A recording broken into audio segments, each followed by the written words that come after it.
Hello and welcome to another episode of Not Another Nutrition Podcast, living up to its name, particularly this episode, because I'm not talking about nutrition. I'm doing one of those wisdom episodes that I feel so uncomfortable doing. Not too uncomfortable, but a few reasons. I guess the main reason being that a couple of my friends have reached out to me recently with going through particularly hard times, and so it's just got me thinking around some of these topics.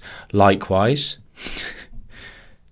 some of my own issues in my own personal life, making me draw on I guess some of what I might discuss today, resources, things that I've practiced, things that I try to, encourage others to do in their bad situations. And also off the back of, recently I talked about toxic positivity and I got quite a few messages about that, so that was cool. And then finally, I suppose what gave me the kick was, recently I've had just a handful, not many, but of kind of like young males reach out to me and actually mention how much they've enjoyed some of the wisdom episodes, which typically I just wouldn't think would hit home with them, with that kind of, I guess, type of person. I don't know if that's the correct way of saying, sort of describing, but just young, one, male, the other. Like generally that when I have followers in that group, it's they're more interested in what the macro split they should be having is.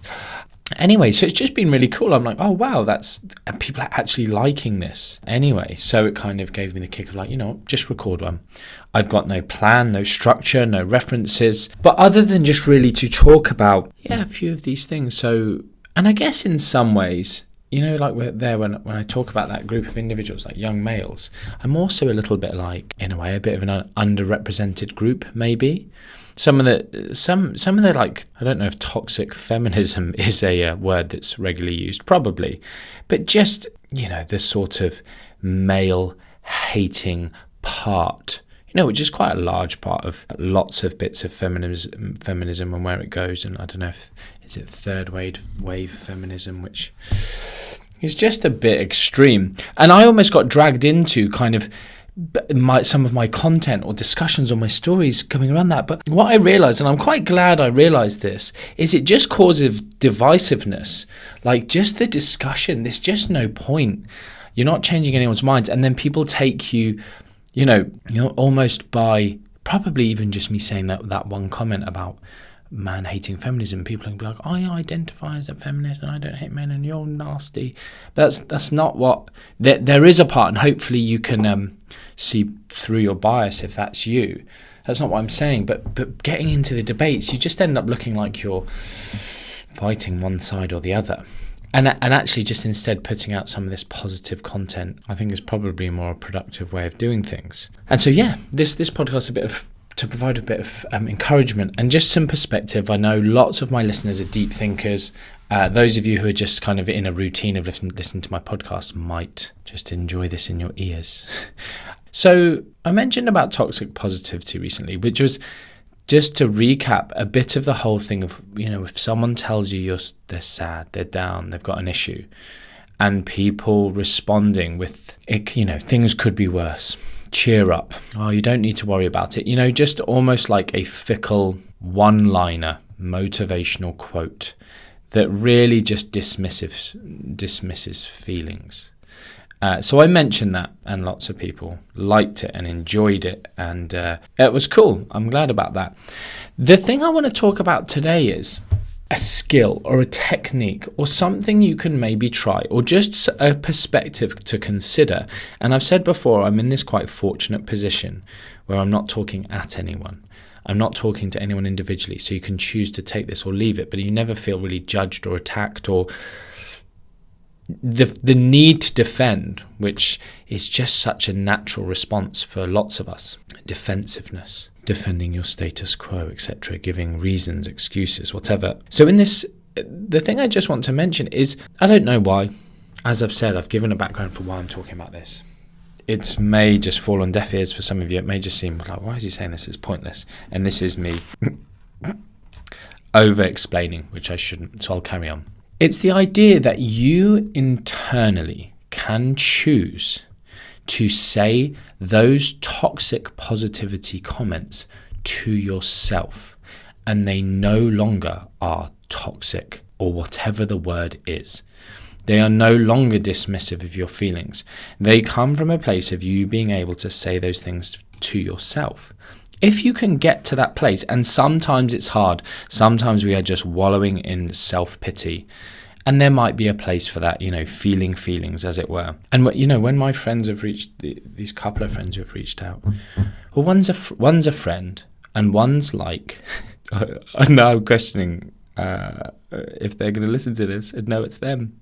But an internet acquaintance, I guess, is how people would say. But they are a regular internet acquaintance, someone who I feel like I know a lot about, and I'm invested in them. And so in a way, in this funny 21st century scenario, like, I know people who are like best friends with people across the other side of the world who they've met like a handful of times, and they just talk every day, but they're best friends, and they're kind of always there for each other. So anyway, I'll call this person a friend. But I have just done my best to listen and to kind of hear them and not fix. In fact, I heard a really cool thing recently, which was, oh man, I need my phone to Google something about, it was a guy saying that him and his wife had this saying that when they were talking to each other about problems, they would essentially say, do you want me to listen, or do you want solutions, or something like that. I feel like it was maybe even catchy, like it had a bit of alliteration, good word. It was like, do you want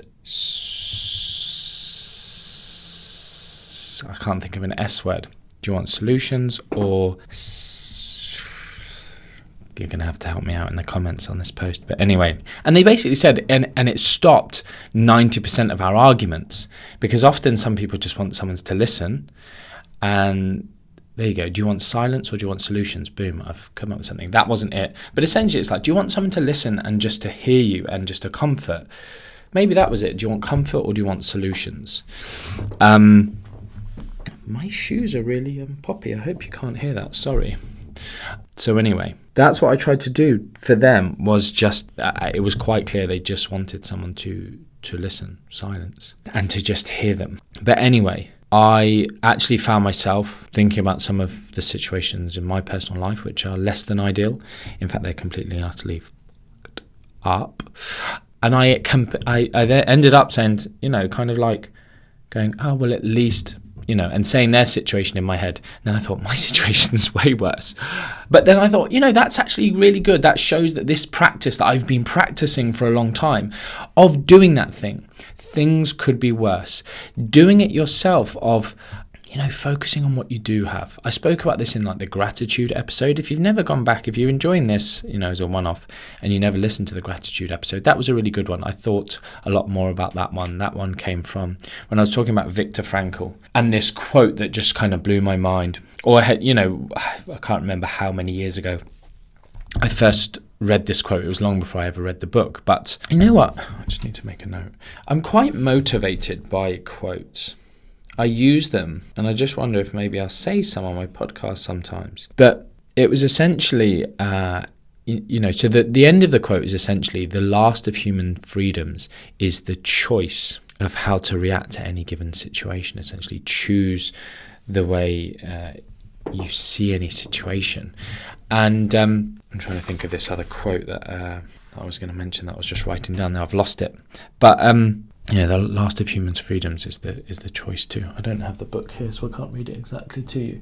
But essentially, the beginning of that quote is to do with, it was like, we, the men who lived in these concentration camps, remember those few men or something, those men, even though there was a few of them, who would walk through the concentration camp giving words of sort of comfort and giving out their last piece of bread. So if you've ever read the book, they basically carried crumbs of bread in their pockets and would just consider. And this, this does fast forward into nutrition, in many ways when you consider the absolute obsession with food, with this kind of this starvation essentially. I mean, it's much more extreme than dieting, but we quote the Minnesota starvation study, which has parallels to these concentration camps in some ways.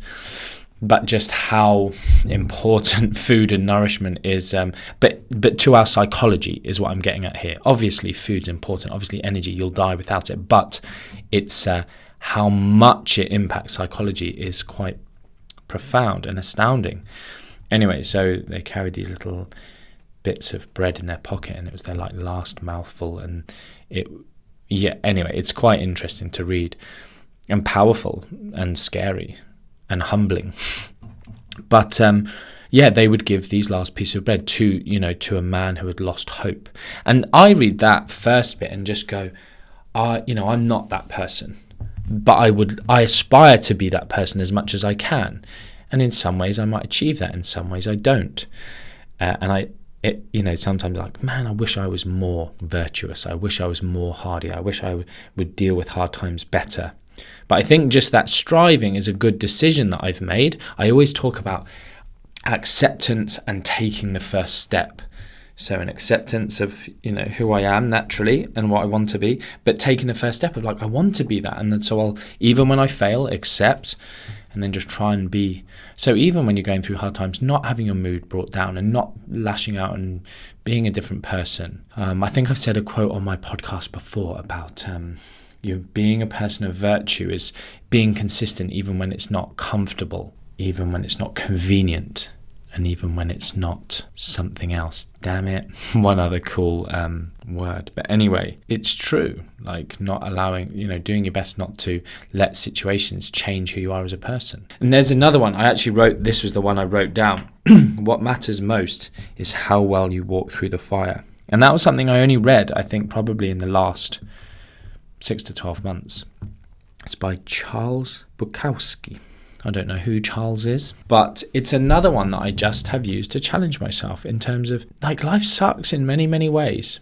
What life throws at us, and the whole stoicism thing is understanding that there's lots of stuff in life that hurts, like death hurts, which is one of the inevitables for all of us, for us and our family members. And it's geez, Martin, this podcast is normally fun and nice and humorous, but sometimes living on cloud nine is when you get hurt most, because you forget actually some of the realities of the inevitable elements of suffering within our lives. There's actually, what's the other one? I think it's Oscar Wilde, who he says something like, we're all in the gutter, but some of us are looking at the stars, type thing. And that's something I've tried to get across before, is if you look at other people and you go, for instance, me, or someone who's way cooler, way more famous, way better life than me, for instance, in your opinion, just understanding that they go through their own troubles. And there's different levels. But when you look at, when I read this book, The Man's Search for Meaning, you do realize that actually even in that situation, you can be, choose to feel more or less privilege in those situations.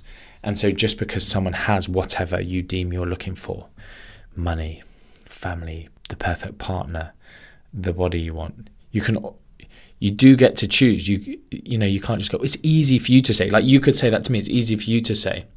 But then I can find someone way worse off than you who's choosing to be happier than you.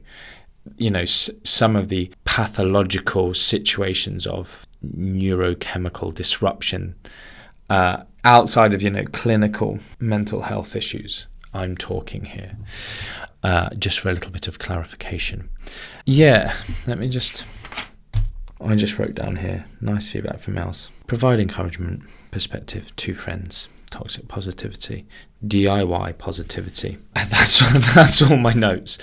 So, I've given you some cool quotes there, and I just want to give you that thing of, looking at your situation and just going, if you can do this yourself, it never works if it comes from someone else, I don't think. Thinking it could be worse. Thinking I am really lucky for XYZ. Going, that is the case, but, and being your own DIY positivity, being your own motivational coach, being your own cheerleader. I think I maybe said that in maybe the happiness or the gratitude episode, but going back to real basics where you can.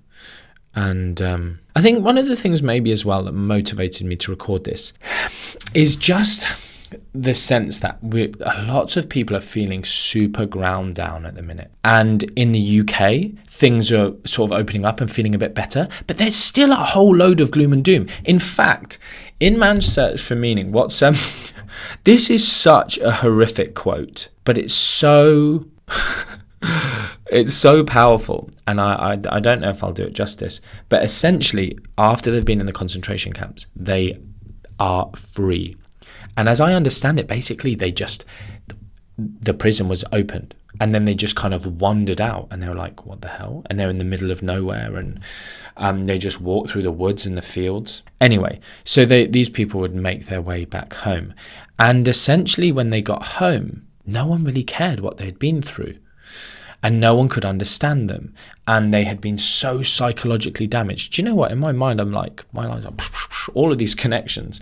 Because there's another quote I read recently that's around heal from your wounds. Otherwise, you will end up bleeding on people that didn't cut you. I think that's something. It was something like that. And in this situation, they got back to where they lived, for instance, and people just couldn't comprehend what they'd gone through, and even thought they were making up some of the things that they had gone through. And, just sort of said, look, we didn't know that was happening. We didn't know where you were. We didn't. And things just didn't get better. They said they'd kind of dreamed of getting back to a procession of people like, welcome home, like, goodness me, like it must have been horrible, and being showered with love or whatever.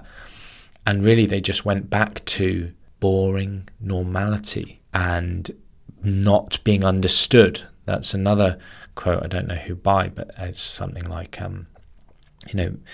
maybe it isn't man's desire to be loved so much as to be understood. Something like that. God, all the quotes are coming out today. Write these down. Do you know what, actually? We've had this interior designer in the offices recently, and I'm potentially going to ask her to Hada Designs, actually, on Instagram, Hada.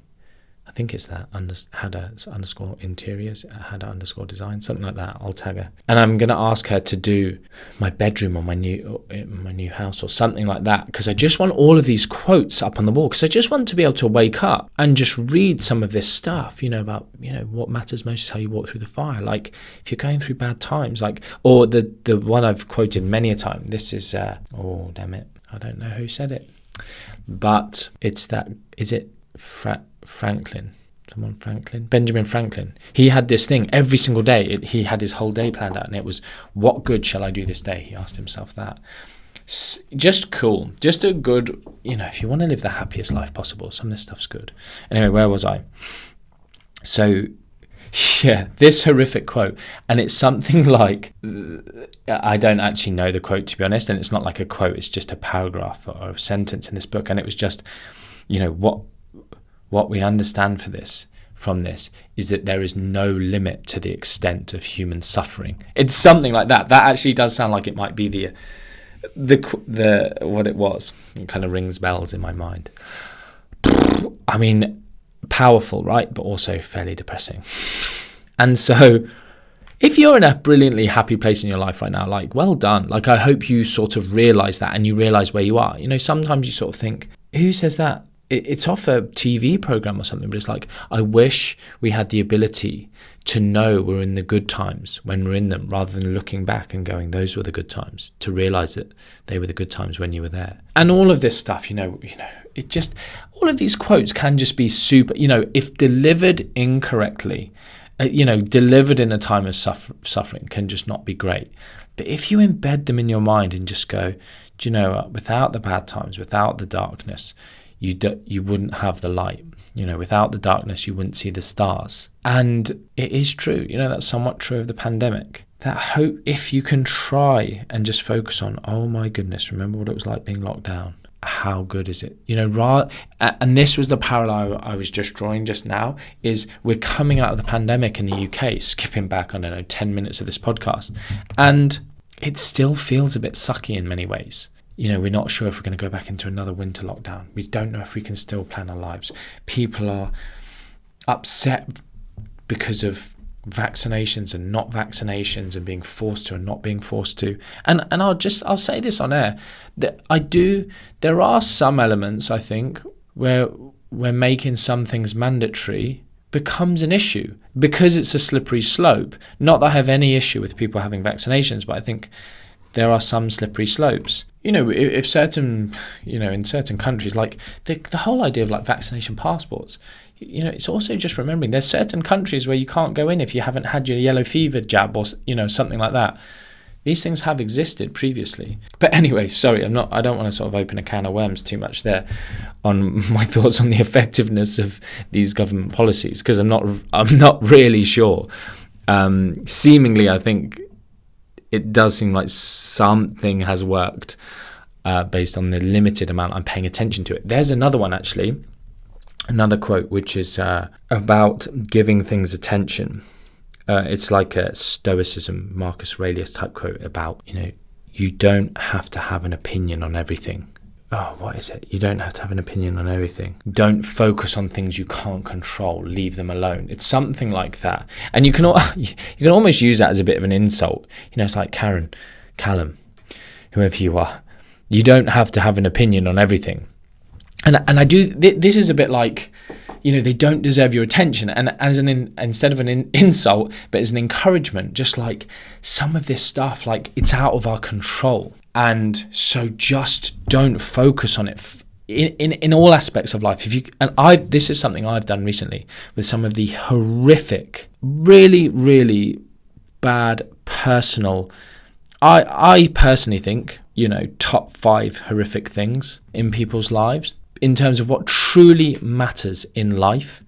Losing a job, it's bad. I get it. It's stressful. It's horrible, like being able to eat, whatever. But there's certain things in life that really matter. And when dealing with those things in my life currently, the only thing that I think really has kept me sane is taking a breath and going, I can't control this.